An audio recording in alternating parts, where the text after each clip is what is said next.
আসসালামু আলাইকুম। চমৎকার একটা আন্দোলনীয় দৃশ্য আপনাদেরকে দেখাবো। এদিকে একটু তাকান। এই যদি হয় আমাদের ড্রেনের অবস্থা, তাহলে আসলে কিছু বলা থাকে না।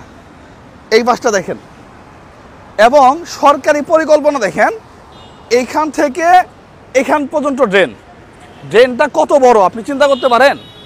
মানে এত বড় ড্রেন বাংলাদেশে আর কোথাও আছে কিনা আমার জানা নাই। বন্ধুরা, আমাদের একটি পড়শি দেশ আছে যার নাম বাংলাদেশ। হ্যাঁ বন্ধুরা, তো বাংলাদেশের মানুষও যেমন নোংরা, তাদের পরিবেশও নোংরা, দেশটাও নোংরা। আপনারা জানেন বিশ্বের সবথেকে দূষিততম বা সবথেকে নোংরাতম দেশের তালিকায় রয়েছে কিন্তু বাংলাদেশের ঢাকা, মানে রাজধানী। যদিও এর কিছুটা ঝলক আমি আপনাদের ভিডিওর শুরুতে দেখিয়ে দিয়েছি যে বাংলাদেশের রাজধানীগুলোর অবস্থা কি। একবার ভাবুন এই পরিবেশে মানুষ কিভাবে বসবাস করে। যদিও আজ থেকে 2 দিন আগে আমি আপনাদের একটি ভিডিও বানিয়ে দিয়েছিলাম বাংলাদেশের টয়লেট সম্পর্কে, যে এত বড় শহরে মাত্র কয়টা টয়লেট নিয়ে সেই দেশের মানুষজন চলাফেরা করে, আর এরাই ভারতের টয়লেট নিয়ে ট্রোল করে। কিন্তু তারা জানে না নিজেদের দেশের টয়লেটের অবস্থাটা কি। যে দেশের মানুষগুলো বাঁশের টয়লেট করে ব্যবহার করে, যে দেশের মানুষগুলো জাস্ট গোল চাকির উপর ব্যবহার করে টয়লেট করে, যে দেশের মানুষগুলো পুকুরের পাড়ে বাঁশকে লাগিয়ে টয়লেট করে ব্যবহার করে, তারাই আবার ভারতের টয়লেট নিয়ে ট্রোল করে। তারা ভুলে গেছে আজকের দিনে ভারত সেই দিনের ভারত আর নেই, যেখানে আজকের দিনে ভারতের একটি ঘরে টয়লেট করতে যে খরচ হয় সেই খরচে পূর্ব পাকিস্তান মানে বাংলাদেশের যে কোনো মানুষের একটি ভালোভাবে বাড়িঘর হয়ে যাবে। যাই হোক, আজকে কথা বলতে চলেছি ঢাকার মানে মেন সিটির নোংরাকে নিয়ে।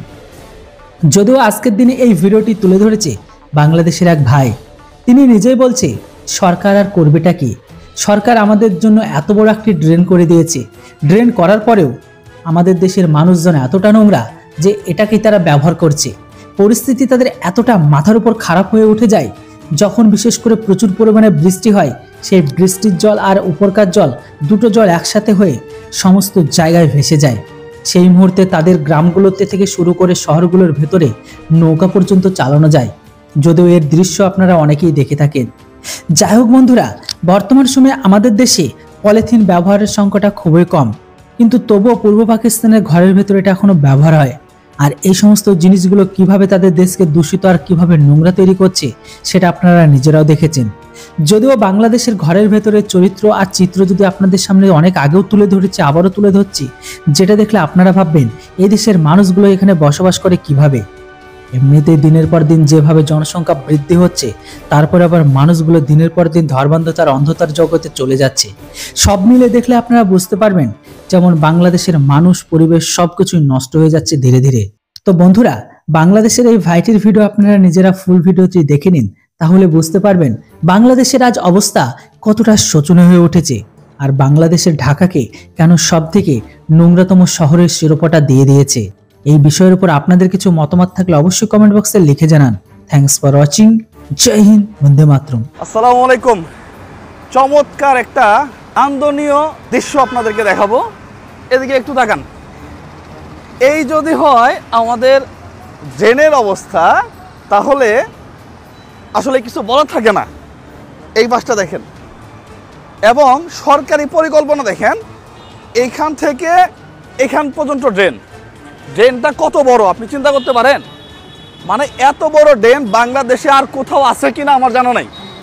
ঠিক এই অবস্থায়, এটা হচ্ছে চট্টগ্রামের 2 নম্বর গেটেই, এই অবস্থায় ড্রেনটার অবস্থা দেখেন। এখানে শুধুমাত্র পলিথিন, ডাবের খোসা আর হচ্ছে ওই যে বিস্কিট খাইছে বিস্কিটের, এরপরে ওয়ান টাইম যে কিছু প্লেট আছে প্লেটগুলা ফালায় রাখছে। অবস্থাটা দেখেন। এখন আমি কয়েকদিন আগেই দেখলাম যে এটা পরিষ্কার করলো এবং একেবারে ক্লিন ছিল। ক্লিন থাকার পরে পরিষ্কার করে মালগুলা ফালাইছে কোথায়? পরিষ্কার করে মালগুলা ফালাইছে এখানে। ঠিক এইখানে ফালানোর পরে এখন শীতের দিন এই বালুগুলা উড়ে উড়ে মানুষের ভিতরে যাচ্ছে। আমি কয়েকদিন আগে পত্রিকাতে দেখলাম দূষিত শহরের তালিকায় ঢাকা হচ্ছে 1 নম্বর। আমার কাছে যেটা মনে হয় ঢাকা চট্টগ্রাম তো সিমিলার, একই দেশের মধ্যে। এগুলো এখন পরিষ্কার করবে কে? এটা একটা বিষয়। কোনো অভিযোগ নাই আমার, কারোর প্রতি কোনো অভিযোগ নাই, কিন্তু অবস্থাটা দেখেন তো। এই যদি হয় আমাদের অবস্থা, তাহলে দেশটা সুন্দর হবে কিভাবে? আমরা কি প্রত্যেক বছর প্রত্যেকবার আমরা এই দূষিত শহরে তালিকায় চ্যাম্পিয়ন হব? আমি আরেকটু দেখাই, এই পাশটাতে দেখলে আপনি আরও অবাক হবেন যে আসলেই আমরা কোন জায়গাতে বসবাস করতেছি এবং আমাদের ব্যবস্থাপনাটা কতটুকু খারাপ। আমি আপনাকে দেখাই, আসেন। এই যে দেখেন অবস্থা, এখান থেকে দেখলে আরো স্পষ্ট বুঝতে পারবেন। অবস্থাটা দেখেন, এই যদি হয় আমাদের অবস্থা, দাদা একটু এই পাশে যান, তাহলে এই যে একটু বর্ষা হলেই আমাদের পানি। চট্টগ্রামে তো বৃষ্টি হওয়ার সাথে সাথেই কোমর পানি চলে আসে, নৌকা নিয়ে চলার মতো একটা অবস্থা। এই অবস্থাগুলো কে দেখবে? এটা তো সরকারের একটা বড় বাজেট আছে। সরকারের বাজেট কোথা থেকে আসে? সাধারণ মানুষের টাকায়, রিক্সাওয়ালার টাকা, আমার টাকা, জনগণের টাকা দিয়ে এই ধরনের প্রকল্প করার পরে এগুলো কয়েক কোটি টাকা লাগছে। এখন আমাদের দেশে যে কোনো প্রজেক্ট যেটা বাস্তবায়ন করতে অন্যান্য দেশের থেকে অনেক বেশি টাকা লাগে, এটাও সত্য কথা। কিন্তু সেটা না হয় মেনে নিলাম, নেওয়ার পরে আপনি অবস্থাটা দেখেন তো। এই অবস্থা হইলে আসলেই বর্ষার সময়ে পানির যে নিষ্কাশন ব্যবস্থা, এটা কোথায় যাবে? আমার কাছে না মাঝে মাঝে অবাক লাগে যে আমরা যারা দায়িত্বে আছি তারা আসলে কি করতেছি। ইন্ডিয়াতে পলিথিন নিষিদ্ধ, বইয়ের জন্য শাড়ি কিনছি 2টা, কেনার পরে বললাম যে ভাই একটু পলিথিন দেন, বলতেছে পলিথিন নাই। পলিথিন নাই। ওরা ওই যে ওয়ান টাইম কিছু ব্যাগ ইউজ করে, যেই ব্যাগগুলা আপনি ইউজ করার পরে যখন ফেলে দিবেন এগুলা মাটিতে পচে যাবে। কিন্তু আমাদের দেশে এখানে কিছু কিছু পলিথিন আছে যেগুলো 100 বছরেও পচবে না। এখন 100 বছরেও যদি না পচে তাহলে ডেলির অবস্থা তো এরকমই হবে। আমার কাছে না মাঝে মাঝে চিন্তা হয় যে এই যে আমরা যারা দায়িত্বে বসাইলাম যাদেরকে, এরা আসলে এগুলো কবে দেখবে?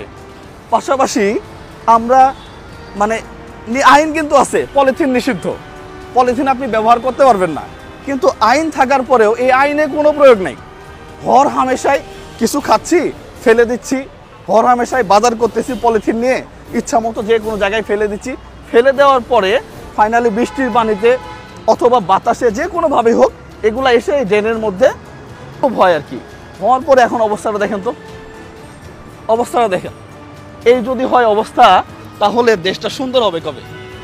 ভাই আসেন একটু, আপনি আসেন।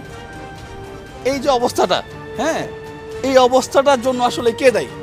আমাদের জনগণই দায়ী। জনগণ দায়ী, এবং যারা প্রশাসনের আছে পরিষ্কার করে রাস্তার মধ্যে রাখছে। এটা তো আমাদের সচেতন হতে হবে না? অবশ্যই। দেশটা সুন্দর করবে কে? এটা আমাদের দায়িত্ব, নৈতিক জনসংখ্যার দায়িত্ব, এই দেশের মানুষের দায়িত্ব। অবশ্যই। আমি পত্রিকাতে দেখলাম যে আমাদের দেশে আপনার বায়ু দূষণে আমরা এবার চ্যাম্পিয়ন। আপনি বোঝেন, সারা ওয়ার্ল্ডের মধ্যে চ্যাম্পিয়ন আমরা। সারা ওয়ার্ল্ডে যদি আপনি 130 বা 40টা দেশ চিন্তা করেন, হ্যাঁ, আফ্রিকার চেয়ে আমরা খারাপ অবস্থায় আছি, সোমালিয়ার চেয়ে আমরা খারাপ অবস্থায় আছি। তো এই যদি হয় অবস্থা তাহলে তো মুশকিল, দেশটা নিয়ে ভাববে কি আসলে? যাই হোক, এগুলো একটু দেখেন, হ্যাঁ, এগুলো সাধারণ মানুষের টাকায় করা, তো ওই মানুষ একটু সেবা পাক। চট্টগ্রামে ঠিক এই জায়গাতেই ময়লা ফেলায় রাস্তার মাঝখানে, অবাক লাগে আমার কাছে। ময়লা ফেলানোর একটা জায়গা করা যায় না? রাস্তার মাঝখানে ময়লা ফেলা, সেখান থেকে গন্ধ মানুষের ভিতরে যায়, রোগ দিয়ে মানুষ হরায়। ঠান্ডার অভাব নাই, প্রত্যেকটা মানুষেরই ঠান্ডা, ঘরে ঘরে ঠান্ডা। আর এত ঠান্ডা কেমনে লাগে? অন্যান্য দেশে আপনার বছরে একবার ঠান্ডা লাগে না। ঠান্ডা লাগবে না কেন? এই যে দূষিত বাতাস, এটা ভিতরে যাওয়ার পরে মারাত্মক রোগ ধারণ করে। যে আমরা যারা জনগণ আছি চেষ্টা করব একটা জিনিস পলিথিন নেওয়ার পরে নির্দিষ্ট জায়গাতে রাখা, এটাকে পুরায় ফেলানো। সবাই ভালো থাকবেন, সুস্থ থাকবেন, দেশটা সুন্দর হোক। আসসালামু আলাইকুম ওয়া রাহমাতুল্লাহ।